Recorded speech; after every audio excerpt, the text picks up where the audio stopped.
This video is brought to you by the fact that Logan came out this year. Isn't that weird? It feels forever ago. Justice League being a Justice League movie means it's packed with Easter eggs and references related to the Justice League. And DC Comics, and the DC Extended Universe, or whatever it's supposed to be called, I don't think they've named it yet, other unrelated TV shows and films, and a whole lot more. So let's get stuck into all of that. Bearing in mind, full spoilers for this movie, so if you want to skip all that, just go to here. I mean, it's kind of pointless, because this is where the video kind of wraps up, and I start recommending my podcast, The Weekly Planet. And now on this Monday's episode, we're going to be getting into the good and the bad of the Justice League film. I'll probably even end up playing a clip. It's called cross-promotion. Deal with it. Overused sunglasses meme. Do it! No, that's the wrong overused meme. Right, let's talk about this movie's universe. Seeing as we're now Man of Steel, Batman v Superman, Suicide Squad, Wonder Woman, Justice League, 5 movies into this franchise, there's bound to be callbacks. The furthest away being Man of Steel in 2013, as we again see that ancient Kryptonian ship, which may or may not be the Fortress of Solitude, where again we get the Hans Zimmer Man of Steel theme. At the very beginning, we see Henry Cavill's uncanny mouth tell us again that the S, it stands for hope, but also how that it's a river or something. So which is it, Cavill? Is it hope or is it a river? What do you make up your mind? I bet you don't even know. We also got confirmation from Jason Momoa that Aquaman and Superman have met before in this scene in Man of Steel. Off screen, he apparently helps him out when everything is exploding and on fire. Hey Clark, you thinking about your childhood? You look like you're thinking about your childhood. Justice League. We also see Superman's X-ray vision again, which is something he struggles to control when he's resurrected. Superman also says to Batman, "Do you bleed?" Just like what Batman said to him in Batman v Superman.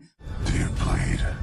Which I know is a callback, but it also seems like there's a very obvious answer to that. I mean, he is just an alcoholic man in a batsuit. Bruce Wayne also famously said this line in Batman v Superman: "If we believe there's even 1% chance it is our enemy, we have to take it as an absolute certainty." That's always been a confusing line to me. Even if there's a 1% chance, well, that means you stab him to death.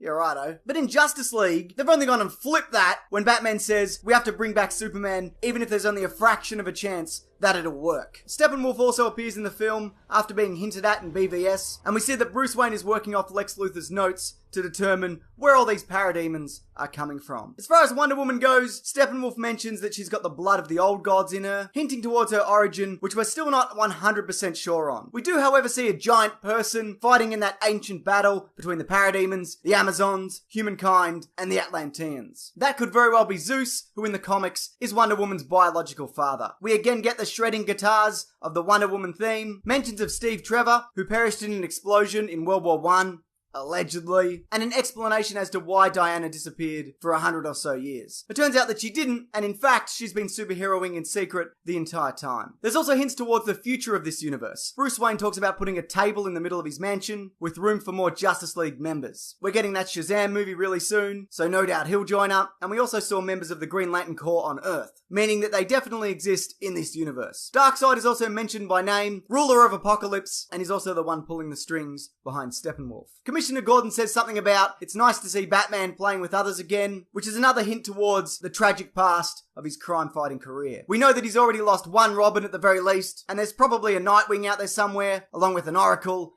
and also an Egghead. Right, let's talk comics. We have 3 mother boxes in this film. Alien technology that's capable of pretty much anything. Transportation, information, planet destruction. You can rest a drink on them. Limitless potential. We also see boom tubes, the process in which Steppenwolf moves place to place. Steppenwolf in the comics is Darkseid's uncle, but the relation he has to him here is not elaborated on. We also see some Desaad-like looking figures on Earth at one point, though there's no confirmation that any of them are him. Crispus Allen makes an appearance. He's the one talking to Commissioner Gordon about the parademon kidnappings. He might later go on to become the Spectre, like he does in the comics. We again see Miles Dyson / Silas Stone, father of Cyborg. He's working for Star Labs, a corporation that features prominently in the Flash comics and TV show. The janitor there who gets kidnapped has the last name Jensen. Another Jensen, Raymond Jensen, at one point becomes the villain Parasite. And Cyborg towards the end of the film gets an update to his look that's very much more in line with the comic version of that character. This Aquaman is unlike the traditional version of the character, but there are some similarities. Some versions of the character do indeed have long hair and a beard, some also have a hook hand, and some have a water hand. His future wife Mira appears, and his mother, Queen Atlana, is referenced by name. Also, his trident is apparently not his traditional trident, the Trident of Neptune. That will make an appearance in the Aquaman solo film. Like in the comics, there's much made about Aquaman's ability to talk to fish.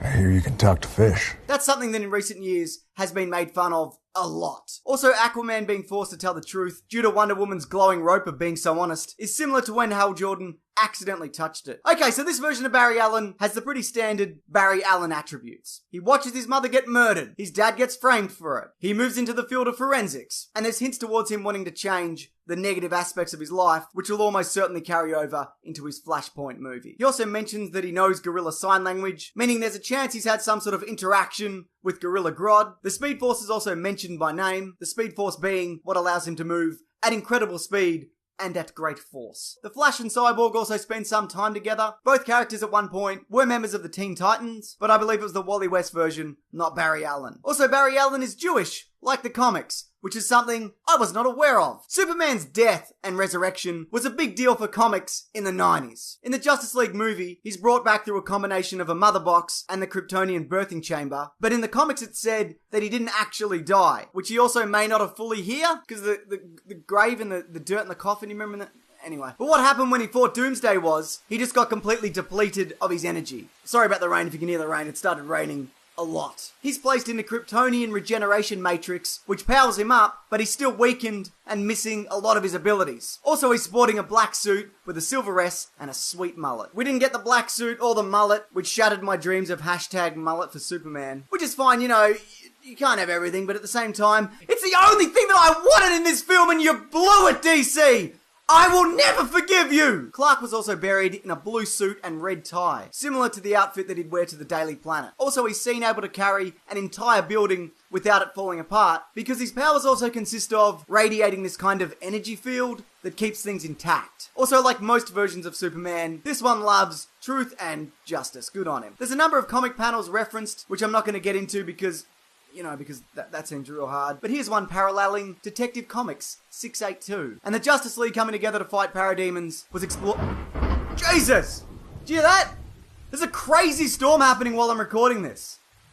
Let's just press on, alright? Oh yeah, okay, so the Justice League come together to fight parademons, and that storyline was used in the New 52 Justice League relaunch. Right, let's speed through some more comic book references. Lois Lane is again a Pulitzer Prize winning author. That Green Lantern who gets murdered looks like he's from the planet Sligia. We see a Janus building, or is it pronounced Janus? I don't know. Anyway, that company's operated by Black Mask. We get a nod to the Penguin, with the mention of wind-up exploding penguins, and Batman is seen riding a horse, just like in The Dark Knight Returns. Now, before we talk about post-credits scenes, let's talk about references to other media properties. Batman has various ancient armors, like he does in Batman 89, and speaking of, there's hints of both the Batman 89 theme and the Superman the Movie original theme in Danny Elfman's score. Rick and Morty is playing on one of the TVs behind the Flash. Batman has goggles like Night Owl because Zack Snyder loves goggles. What is it about goggles? Why do you like them so much? I mean, I know goggles can be very practical, but not everyone has to have goggles. Some people can not have goggles. You can not put goggles in a movie. That's fine. The Doomsday Clock is also referenced by Bruce Wayne, perhaps a hint towards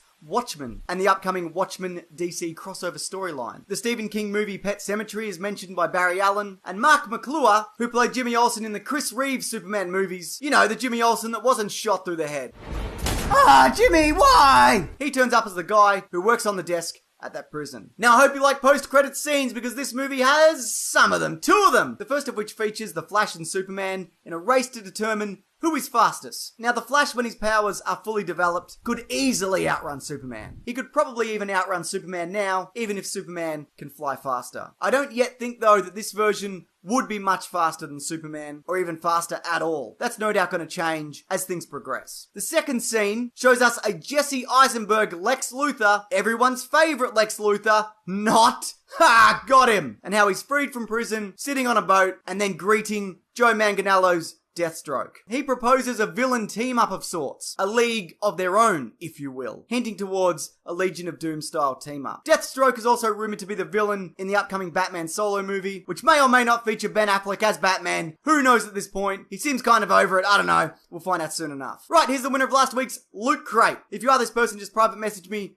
these details, and it's all yours. And if you want to win next week's box, well, you can. Just leave any message below. Perhaps on your favourite Easter egg, or even one that I've missed, which is no doubt many, or even a mistake that I've made during this video. Because, you know, I always do. It's the nature of the game, man. What do you want? Also, as I mentioned, I have that podcast called The Weekly Planet. And like I said, this Monday's episode is very Justice League focused, with all the good and also bafflingly bad things about that film. But here's a clip from last week's show. So, I just wanted to get general thoughts on, is there any areas from the Star Wars saga of all eras or new eras that you would think would make an interesting TV show and or trilogy of films, Star Wars films?